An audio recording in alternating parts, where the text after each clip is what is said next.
So the way that I think about this kind of like staying on the road is this concept of an under-medicated curb and an over-medicated curb. So first of all, what I will tell you is so many of you are so afraid to need lots and lots of dopamine, to burn your bridges with dopamine, to get dyskinesia, to get too much, that you spend the first 10 years of your life with levodopa hugging the under-medicated curb, right? Like you're so afraid to get too much that you are almost a little too little all the time.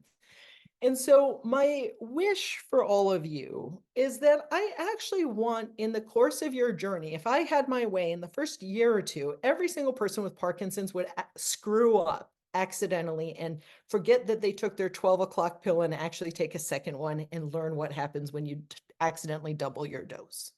That is a really good life experience for most of you to have, because some of you get queasy, some of you get sleepy, some of you get wiggly, some of you want to start gambling. Everyone has a slightly different response to too little or too much. And I think it's in your best interest for all of you just to know where your curbs are. If you start and you say, you know what, I think one pill 3 times a day is pretty good. Great, I'm happy you're happy there. I still think you should, at some point in your life in the near future, just experiment with what happens if you do 1.5, 3 times a day. And I actually hope you learn that it makes you sick. It makes you not feel good. It's worse. But I do want you to have the life experience where you take a little more, a little more, a little more. Ooh, that's a little too much. Back it off. Okay, that's the sweet spot. Because I think more of you would find that if you actually took a little bit of time to explore how wide is your road, you would realize your road is wider than you think it is. You've been hugging the under-medicated curb for so long out of fear that you don't realize that you can loosen up a little bit. It is more forgiving than most of you realize, and most of you, anyway, find that a little, you might benefit from a little bit more. So what does under-medicated feel like? It is easy to say tremor, rigidity, stiffness, slowness, stooped posture. Those things are easy. Many of you partners, you may notice that when the patients themselves don't notice this, but partners will often notice that when meds start to get low, the head starts to come out. All the forward pulling flexor muscles start to pull people down. Mouth will start to come open. Right? You start mouth breathing instead of nose breathing. These are all signs of under.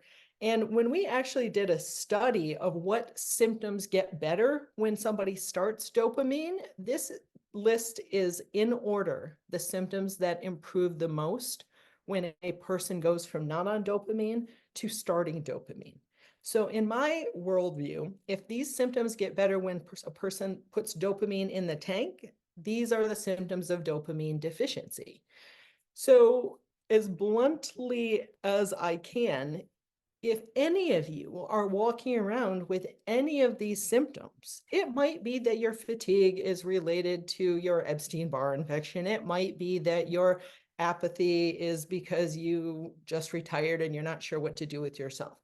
There might be other reasons for many of these symptoms, but just keeping your life simple. If you have a diagnosis of Parkinson's and you're walking around with these symptoms or any number of these symptoms on any regular basis, the first thing I want you to ask yourself is, could there be a chance I'm under-medicated? And the beautiful thing here is that you can answer that question in about a week, maybe 2. It's easy. You just turn up the volume. You take a little teeny bit more and you look to see, do those symptoms get better? If your anxiety is caused by low dopamine, it's really easy. You adjust your meds and you start feeling less anxious. If you adjust your meds and it doesn't affect your anxiety, then it had nothing to do with your dopamine and your Parkinson's. But the beautiful part here is it's an easy rule out and an easy solution when it's right. The flip side of